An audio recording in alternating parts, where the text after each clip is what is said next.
Hello everybody, welcome to our channel Law and Knowledge. I would like to request all of you to please like, share and subscribe our channel. और आप सब लोग हमें Instagram पे भी follow कर सकते हैं जिसकी लिंक डिस्क्रिप्शन बॉक्स में दी हुई है. As you all know that MP Accommodation Control Act 1961 की ऑलरेडी लेक्चर सीरीज चल रही है हमारे लॉ एंड नॉलेज चैनल पे, तो ये आज उसी का कंटिन्यूएशन में फोर्थ लेक्चर है. और अगर आप लोगों ने इसके पहले वीडियोस को चेकआउट नहीं करा है so please go and check it out because वो बहुत इंपॉर्टेंट है. हाँ, माना कि वो बेसिक्स है, लेकिन आप सब बताइए क्या बेसिक्स जरूरी नहीं होता है? तो बेसिक्स बहुत जरूरी होता है क्योंकि वो आप एक प्लेथ बना लेते हैं वो आपका कि आप क्या चीज पढ़ने वाले हैं. और लास्ट वीडियो को तो बिल्कुल मिस आउट मत कीजिएगा बिकॉज उसके अंदर बहुत ही इंपॉर्टेंट चीज समझाई है. बिकॉज वो जो दो चीजें वो बिल्कुल जिस्ट है एमपी अकोमोडेशन एक्ट का, क्योंकि मैंने लास्ट लेक्चर में आपको सेक्शन 7 और सेक्शन 8 समझाया था जो था standard rent and how to increase that standard rent. क्योंकि ये जो दो सेक्शन है वो बहुत ही इंपॉर्टेंट है, राइट? और आज मैं उसी स्टैंडर्ड रेंट के कंसेप्ट को कैरी ऑन करते हुए आज चैप्टर 2 को मैं कंप्लीट कर लूंगी. So if you haven't checked out the last video so please go and check it out because अगर आप वो नहीं समझेंगे तो आपको ये 9, 10 और 11 सेक्शन समझ नहीं आने वाला है. So it's a genuine request, go and watch that video. So let's start today's video with section 9. Section 9 says notice of increasing rent. जो रेंट को हमने सेक्शन 8 के थ्रू परमिशन लेके आरसीए की और टेनेंट से कंसर्न लेके जो रेंट को इंक्रीज करा था उसका नोटिस भेजना. किसको नोटिस भेजना? Obviously to the tenant, right? So let's read this section. Where a landlord wishes to increase their rent. Landlord चाहता है अपने रेंट को इंक्रीज करना of any accommodation. He shall give the tenant notice of his intention to make the increase and in so far as such increase is lawful under this act. वो tenant को एक notice भेजेगा कि वो increase कर रहा है अपना रेंट, लेकिन जो वो रेंट को इंक्रीज कर रहा है वो लॉफुल तरीके से होना चाहिए. मैंने आपको सेक्शन 7 में बताया था कि स्टैंडर्ड रेंट क्या होता है.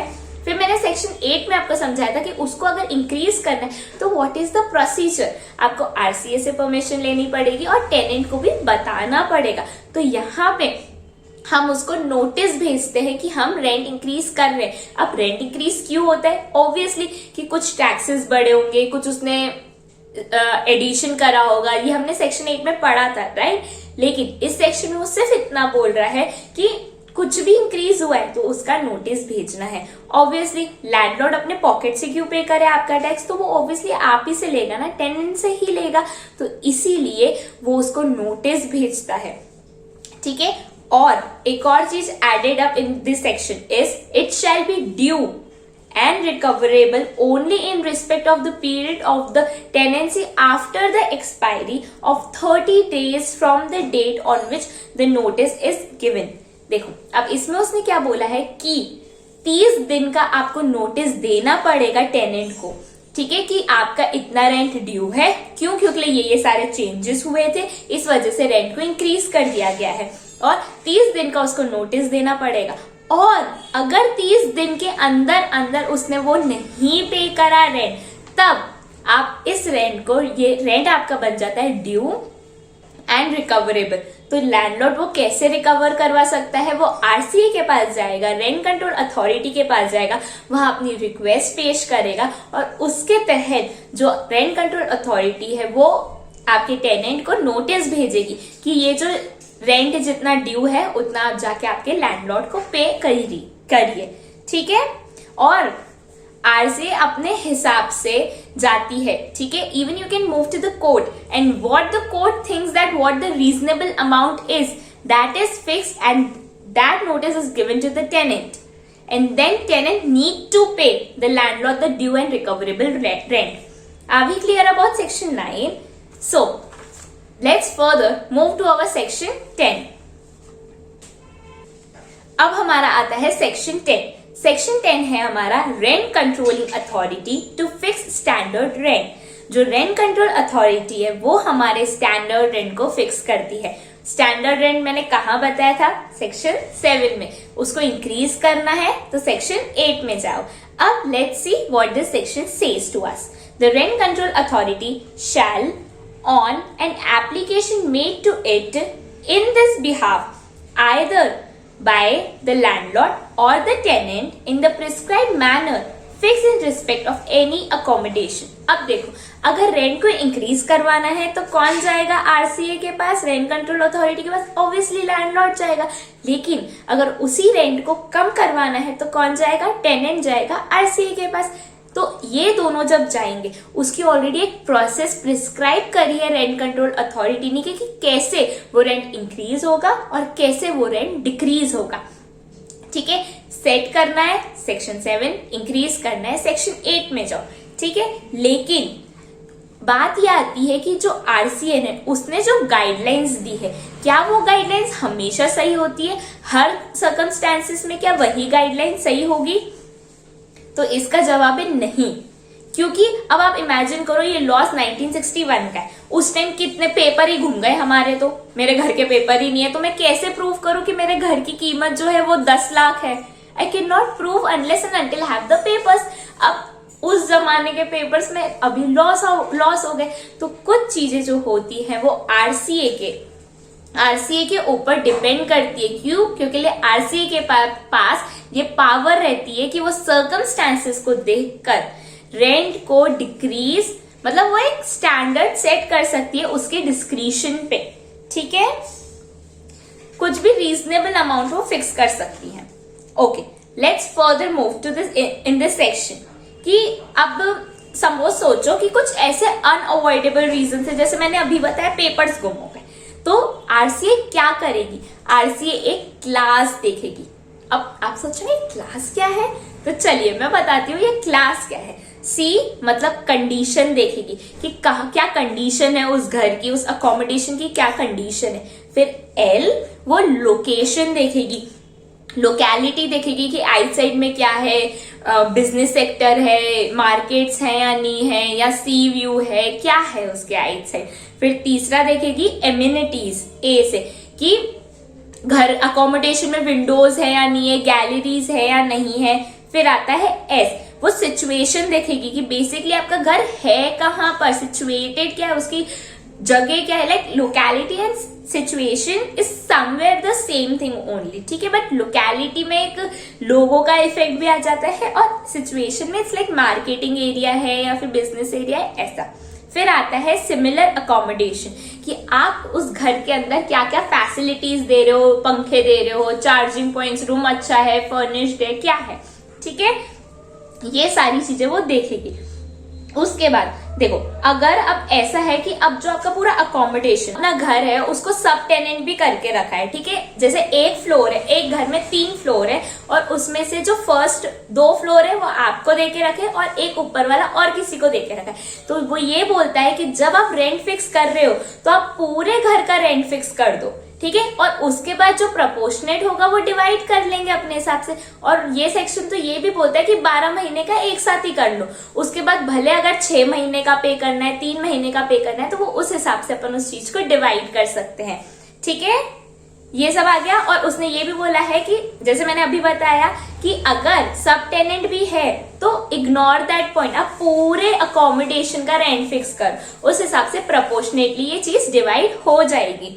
ठीक है, मूविंग फर्दर। अब देखो, हर बार क्या होता है, हम फर्निश्ड चीजें भी देखते हैं कि हमारा जो घर हम दे रहे हैं टेनेंट पे, रेंट पे दे रहे हैं, तो क्या वो घर फर्निश्ड है या अनफर्निश्ड है। तो आरसीए को ये बोला गया है, आरसीए ने ये बताया गया है कि हम जो घर की रेंट फिक्स करेंगे वो हम इस हिसाब से फिक्स करेंगे कि घर अनफर्निश्ड है। अगर आप कुछ फर्नीचर और दे रहे हो उसके साथ, तो उसके साथ जो आपके फर्नीचर का एडिशनल चार्जेस है उसको आप अपने रेंट के साथ एड अप कर लो। लेकिन स्टैंडर्ड रेंट तो विदाउट फर्नीचर ही एडेड होगा, मतलब बताया जाएगा आपको। ठीक है, यही था हमारा सेक्शन 10। ओवरऑल इस चीज सेक्शन 10 में क्या बोला है, सबसे मेन चीज है कि अगर कोई ऐसी कंडीशन है जब आपका रेंट, आपके पास कोई चीजें लॉस आउट हो गई, लाइक अनअवॉइडेबल रीजन है, तो आरसी आपकी क्लास देखेगी। उसके बाद सब टेनेंट भी है तो भी पूरी अकोमोडेशन का आप रेंट फिक्स करो और पूरे साल का फिक्स करो, क्योंकि उस हिसाब से प्रोपोर्शनेटली उस चीज को डिवाइड करा जाएगा।